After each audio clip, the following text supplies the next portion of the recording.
ओम श्री गणेशाय नमः। जय श्रीमन नारायण, जय आदिशक्ति माता। दोस्तों, आज सुनिए पूर्णिमा की व्रत कथा।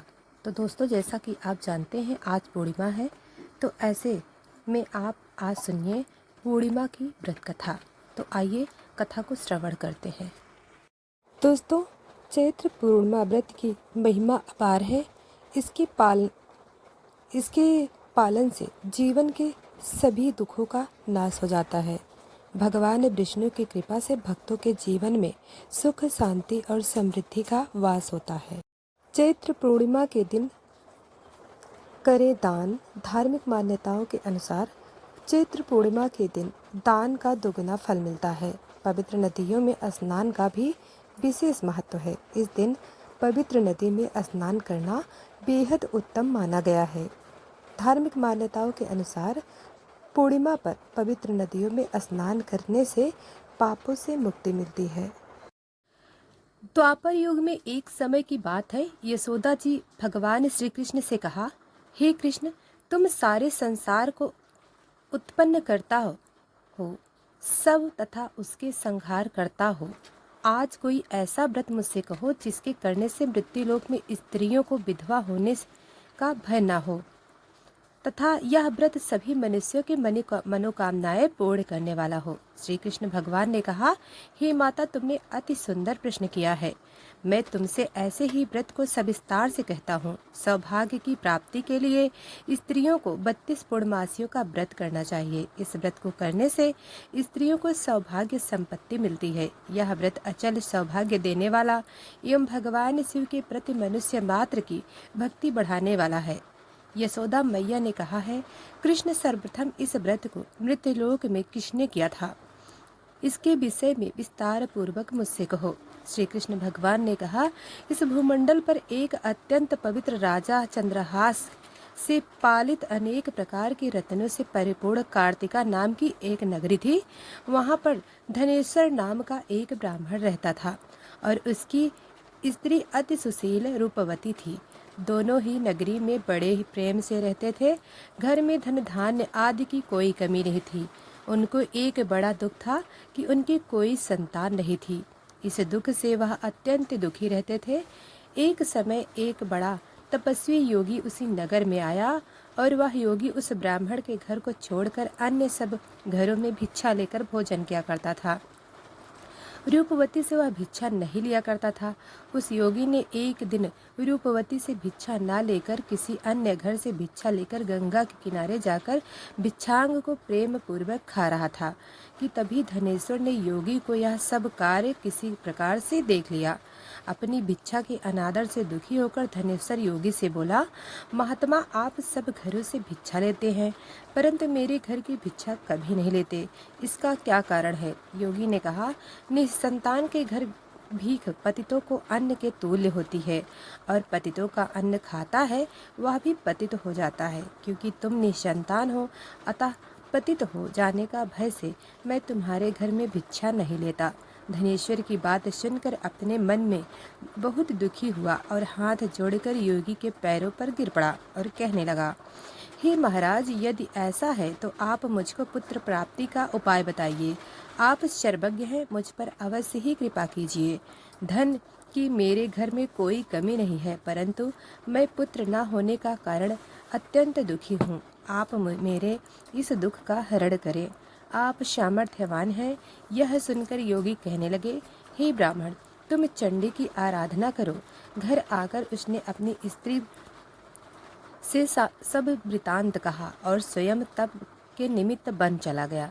वन में जाकर उसने चंडी की उपासना की और उपवास किया। चंडी ने 16वें दिन उसको स्वप्न में दर्शन दिया और कहा, हे धनेश्वर, जा, तेरे पुत्र होगा परंतु 16 वर्ष की आयु में ही मृत्यु को प्राप्त हो जाएगा। यदि तुम 32 पूर्णमासियों का व्रत विधि पूर्वक करोगे तो दीर्घ आयु होगा। जितनी तुम्हारी सामर्थ्य हो आटे के दिए बनाकर शिव जी का पूजन करना, परंतु पूर्णमासी को 32 हो जाना चाहिए। प्रातः काल होने पर इस स्थान के समीप ही तुम्हें एक आम का वृक्ष दिखाई देगा। उस पर लूत चढ़कर एक फल तोड़कर शीघ्र अपने घर चले आना। स्त्री से सब वृतांत कहना। ऋतु स्नान के पश्चात वह स्वच्छ होकर श्री शंकर जी का ध्यान करके उस फल को खा लेगी। तब शंकर भगवान की कृपा से उसको गर्भ हो जाएगा। जब वह ब्राह्मण प्रातः काल उठा तो उसने उस स्थान के पास ही एक आम का वृक्ष देखा, जिस पर अत्यंत सुंदर आम का फल लगा हुआ था। उस ब्राह्मण ने उस आम के वृक्ष पर चढ़कर उस फल को तोड़ने का प्रयत्न किया, परंतु वृक्ष पर कई बार प्रयत्न करने पर भी वह नहीं पाया। तब तो उस ब्राह्मण को बहुत चिंता हुई और विघ्न विनाशक गणेश जी की वंदना करने लगा। दयानिधि, आपने भक्तों के विघ्नों का नाश करके उसके मंगल कार्य को पूर्ण किया है, दुष्टों का नाश किया है। रिद्धि सिद्धि के देने वाले आप मुझ पर कृपा करके इतना बल दें कि मैं अपने मनोरथ को पूर्ण कर सकूं। इस प्रकार गणेश जी की प्रार्थना करने पर उनकी कृपा से धनेश्वर वृक्ष पर चढ़ गया और उसने एक अति सुंदर आम का फल देखा। उसने विचार किया कि जो वरदान से फल मिला वह यह है और कोई फल दिखाई नहीं देता। उस धनेश्वर ब्राह्मण ने जल्दी से उस फल को तोड़कर अपनी स्त्री को लाकर दिया और उसकी स्त्री ने अपने पति के कथनानुसार उस फल को खा लिया और वह गर्भवती हो गई। देवी जी की असीम कृपा से उसे एक अत्यंत सुंदर पुत्र हुआ, जिनका नाम उन्होंने देवीदास रखा। माता पिता के हर्ष और शोक के साथ वह बालक शुक्ल पक्ष की चंद्रमा की भांति अपने पिता के घर में बढ़ने लगा। भवानी की कृपा से वह बालक बहुत ही सुंदर, सुशील और विद्या पढ़ने में बहुत ही निपुण हो गया। दुर्गा जी की आज्ञा अनुसार उसकी माता ने 32 पूर्णमासी का व्रत प्रारंभ कर दिया, जिससे उसका पुत्र बड़ी आयु वाला हो गया। 16वां वर्ष लगते ही देवीदास के माता पिता को बड़ी चिंता हो गई कि कहीं उनके पुत्र की इस वर्ष मृत्यु न हो जाए। इसलिए उन्होंने अपने मन में विचार किया कि यदि यह दुर्घटना उनके सामने हो गई तो वे कैसे सहन कर सकेंगे। इसलिए उन्होंने देवीदास के मामा को बुलाया और कहा कि हमारी इच्छा है कि देवीदास 1 वर्ष तक काशी में जाकर विद्या अध्ययन करे और उसको अकेला भी न छोड़ा जाए। इसलिए साथ में तुम चले जाओ और 1 वर्ष के पश्चात इसको वापस लेकर लौटना। इसके बाद सब प्रबंध करके उसके माता पिता ने काशी जाने के लिए देवीदास को एक घोड़े पर बैठाकर उसके मामा को उसके साथ कर दिया, किंतु यह बात उसके मामा या किसी और को कहीं नहीं। धनेश्वर ने अपने पुत्र की मंगल कामना तथा दीर्घ आयु के लिए भगवती दुर्गा की आराधना और पूर्णमासियों का व्रत करना आरंभ कर दिया। इस प्रकार बराबर 32 पूर्णमासी का व्रत किया। कुछ समय पश्चात एक दिन वह दोनों मामा और भांजा मार्ग में रात्रि बिताने के लिए किसी ग्राम में ठहरे थे। उस दिन उस गांव में एक ब्राह्मण की अत्यंत सुंदरी, सुशीला, विदुषी और गुणवती कन्या का विवाह होने वाला था। जिस धर्मशाला के अंदर वर और उसकी बारात ठहरी हुई थी, उसी धर्मशाला में देवीदास और उसके मामा भी ठहरे हुए थे। संयोगवश कन्या को तेल आदि चढ़ाकर मंडप आदि कृत किया गया तो लग्न के समय वर को धनुर्वात हो गया। वर के पिता ने अपने कुटुंबियों से परामर्श करके निश्चय किया कि यह देवीदास मेरे पुत्र जैसा ही सुंदर है, मैं इसके साथ ही लग्न करा दूं और बाद में विवाह के अन्य कार्य मेरे लड़के के साथ हो जाएंगे। ऐसा सोचकर देवीदास के मामा से जाकर बोला कि तुम थोड़ी देर के लिए अपने भांजे को हमें दे दो, जिससे विवाह के लग्न का सब कृत्य सुचारू रूप से हो जाए। तब उसका मामा कहने लगा कि जो कुछ भी मधुवर का आदि कन्यादान के समय वर को मिले वह सब हमें दे दिया जाए तो मेरा भांजा इस बारात का दूल्हा बन जाएगा। यह बात वर के पिता ने स्वीकार कर लेने पर उसने अपना भांजा वर बनने को भेज दिया और उसके साथ सब विवाह कार्य रात्रि में विधि पूर्वक संपन्न हो गया। पत्नी के साथ वह भोजन ना कर सका और अपने मन में सोचने लगा कि ना जाने यह कैसी स्त्री होगी।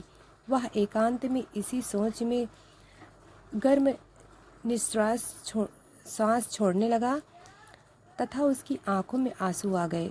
तब बधू ने पूछा कि क्या बात है, आप इतनी उदासीन क्यों दुखी क्यों हो रहे हो। तब उसने सब बातें जो वर के पिता व उसके मामा में हुई थी उसको बतला दी। तब कन्या कहने लगी, यह ब्रह्म विवाह के विपरीत हो सकता है। देव, ब्राह्मण और अग्नि के सामने मैंने आपको ही अपना पति बनाया है, इसलिए आप ही मेरे पति हैं। मैं आपकी ही पत्नी रहूंगी, किसी अन्य की कदापि नहीं। तब देवीदास ने कहा, ऐसा मत करिए, क्योंकि मेरी आयु बहुत थोड़ी है। मेरे पश्चात आपकी गति होगी। इन दोनों को अच्छी तरह विचार कर लो। परंतु दृढ़ विचार वाली थी, बोली कि जो आपकी गति होगी वह मेरी गति होगी। स्वामी, आप उठिए और भोजन करिए, आप निश्चय ही भूखे होंगे। इसके बाद देवीदास और उसकी पत्नी दोनों ने भोजन किया तथा शेष रात्रि वे सोते रहे। प्रातःकाल देवीदास ने अपनी पत्नी को 3 नगों से जड़ी हुई एक अंगूठी दी, एक रुमाल दिया और बोला, हे प्रिय, इसे लो और संकेत समझकर स्थिर चित्त हो जाओ। मेरा स्मरण उस जीवन जानने के लिए एक पुष्प वाटिका बना लो, उसमें सुगंधी वाली एक नव मालिका लगा लो, इसको प्रतिदिन जल से सींचा करो और आनंद के साथ खेलो कूदो तथा उत्सव मनाओ। जिस समय और जिस दिन मेरा प्राण अंत होगा, यह फूल सूख जाएंगे और जब यह फिर हरे हो जाएं, तो जान लेना कि मैं जीवित हूँ। यह बात निश्चय करके समझ लेना, इसमें कोई संशय नहीं। यह समझ कर वह चला गया। प्रातःकाल होते ही वहाँ के गाजे बाजे बजने लगे और जिस समय विवाह के कार्य समाप्त करने के लिए वर तथा सब बाराती मंडप में आए, तो कन्या ने वर को भली प्रकार से देखकर अपने पिता से कहा, यह मेरा पति नहीं है, मेरा पति वही है जिसके साथ रात्रि में मेरा पान ग्रहण हुआ था। इसके साथ मेरा विवाह नहीं हुआ है। यदि यह वही है तो बताइए कि मैंने इसको क्या दिया। मधुपक और कन्यादान के समय जो मैंने भूषण आदि दिए थे उन्हें दिखाइए, तथा रात में मैंने क्या गुप्त बातें कही थीं वह सब सुनाइए। पिता ने उसकी कथानुसार वर को बुलवाया और कन्या के यह सब बातें सुनकर वह कहने लगा कि मैं कुछ नहीं जानता। इसके पश्चात लज्जित होकर वह अपना मुँह लेकर चला गया और सारी बारात भी अपमानित होकर वहाँ से लौट गई। भगवान श्री कृष्ण बोले, हे माता, इस प्रकार देवीदास काशी विद्या अध्ययन के लिए चला गया। जब कुछ समय बीत गया तो काल से प्रेरित होकर एक सर्प रात्रि के समय उसको डसने के लिए वहाँ आया। उस विषधर के प्रभाव से उसके शयन का स्थान चारों ओर से विष की ज्वाला से विषैला हो गया, परंतु व्रतराज के प्रभाव से उसको काटने ना पाया, क्योंकि पहले से ही उसकी माता ने 32 पूर्णमासी का व्रत रखा था। इसके बाद मध्याह्न के समय स्वयं काल वहाँ आया और उसके शरीर से उसके प्राण को निकलने का प्रयत्न करने लगा, जिससे वह मूर्छित होकर पृथ्वी पर गिर पड़ा। भगवान की कृपा से उसी समय पार्वती जी के साथ श्री शंकर जी वहाँ पर आ गए और उसको मूर्छित दशा में देखकर पार्वती जी ने भगवान शंकर से प्रार्थना की कि हे महाराज, इस बालक की माता ने पहले 32 पूर्णमासी का व्रत किया था, जिसके प्रभाव से हे भगवान आपको इसको वरदान दे। भवानी के कहने पर भक्त वत्सल भगवान श्री शिव जी ने उसको प्राण दान दे दिया। इस व्रत के प्रभाव से काल को भी पीछे हटना पड़ा और देवी दास होकर बैठ गया। उधर उसकी स्त्री काल की प्रतीक्षा किया करती थी। जब उसने देखा कि उस पुष्प वाटिका में पत्र पुष्प कुछ भी नहीं रहे तो अत्यंत आश्चर्य हुआ, और जब वह वैसे ही हरी भरी हो गई तो जान गई कि वह जीवित हो गए। यह देखकर वह बहुत प्रसन्न मन से अपने पिता से कहने लगी कि पिताजी, मेरे पति जीवित हैं, आप उनको ढूंढिए। जब 16वां वर्ष व्यतीत हो गया तो देवीदास भी अपने मामा के साथ काशी में से चल दिया। इधर उसके ससुर उसको ढूंढने के लिए अपने घर से जाने ही वाले थे कि वह दोनों मामा भांजा वहाँ पर आ गए। उसको आया देखकर उसका ससुर बड़ी प्रसन्नता के साथ अपने घर में ले आया। उस समय नगर के निवासी भी वहाँ इकट्ठे हो गए और सब ने निश्चय किया कि अवश्य ही इसी बालक के साथ इस कन्या का विवाह हुआ था। उस बालक को जब कन्या ने देखा तो पहचान लिया और कहा कि यह तो वही है जो संकेत करके गया था। तपोपरांत सभी से कहने लगे कि भला हुआ यह आ गया, और सब नगर वासियों ने आनंद मनाया। कुछ दिन बाद देवीदास अपनी पत्नी और मामा के साथ अपने ससुर के घर से बहुत सा उपहार आदि लेकर अपने घर के लिए प्रस्थान किया। जब वह अपने गांव के निकट आ गया तो कई लोग ने उसको देखकर अपने माता पिता को पहले जाकर खबर दे दी कि उसका पुत्र देवीदास अपनी पत्नी और मामा सहित आ रहा है। ऐसा समाचार सुनकर पहले तो विश्वास ही नहीं हुआ, किंतु जब लोगों ने भी आकर उनकी बात का समर्थन किया तो उनको बड़ा आश्चर्य हुआ। लेकिन थोड़ी देर में देवीदास ने आकर अपने माता पिता के चरणों में आकर अपना सिर रखकर प्रणाम किया। उसकी पत्नी ने अपने ससुर के चरणों को स्पर्श किया तो माता पिता ने अपने पुत्र और पुत्रवधू को अपने हृदय से लगा लिया और दोनों की आंखों में प्रेम आंसू बह चले। अपने पुत्र और पुत्रवधू के आने की खुशी में धनेश्वर का बड़ा भारी उत्सव किया और ब्राह्मणों को भी बहुत सारी दक्षिणा देकर प्रसन्न किया। श्री कृष्ण जी कहते हैं कि इस प्रकार धनेश्वर 32 पूर्णमासियों के व्रत के प्रभाव से पुत्रवान हो गया। जो भी स्त्रियां इस व्रत को करती हैं वह जन्म जन्मांतर के यह धैर्य का दुख नहीं भोगती और सदैव सौभाग्यवती रहती हैं। यह मेरा वचन है, इसमें कोई भी संदेह नहीं है। यह व्रत पुत्र पौत्रों को देने वाला, संपूर्ण मनोकामनाओं को पूर्ण करने वाला है। 32 पूर्णमासियों के व्रत से व्रती की सभी इच्छाएं भगवान शिव जी की कृपा से पूर्ण हो जाती हैं। इसमें किसी प्रकार का संदेह नहीं है। दोस्तों, अगर आपने अभी तक चैनल को सब्सक्राइब नहीं किया है तो अभी कर लें। धन्यवाद।